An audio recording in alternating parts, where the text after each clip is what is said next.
At a time when schools are cutting money for the arts, one middle school is putting special emphasis on music. School leaders hope it will teach kids lessons about racism, prejudice, and bullying that they would never learn from a book. Who can separate us from the love of Jesus?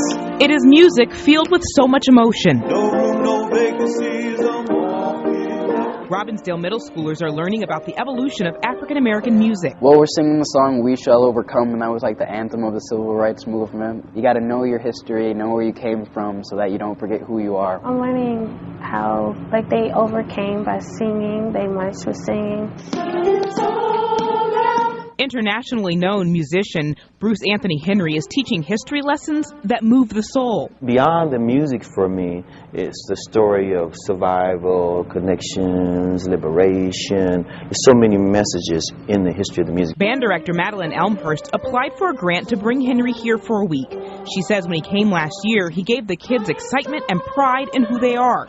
She knows racism and prejudice are still in schools. I believe it does exist, and although sometimes the kids don't really understand in the moment, it's tied in culturally to our system.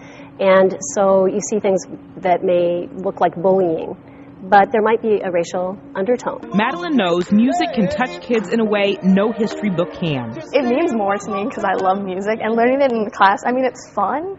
But I think it sticks with you more if you have a reason to like it more, like music, learning and actually playing African American music. That's more fun than anything. Many of the kids say they can't believe some of the stories of the past. Henry shares how music made a difference. There were times when the dogs were being put on them and the hoses. And he said their knees were trembling. They didn't know how they would make it. And he says that it was the song. It was the song that got them across the bridge. These kids now know music is still just as powerful. They can stand up for people who are being oppressed. They can stand up for kids, in this case as a child, for a kid who's being bullied. And they can do the right thing and make great decisions.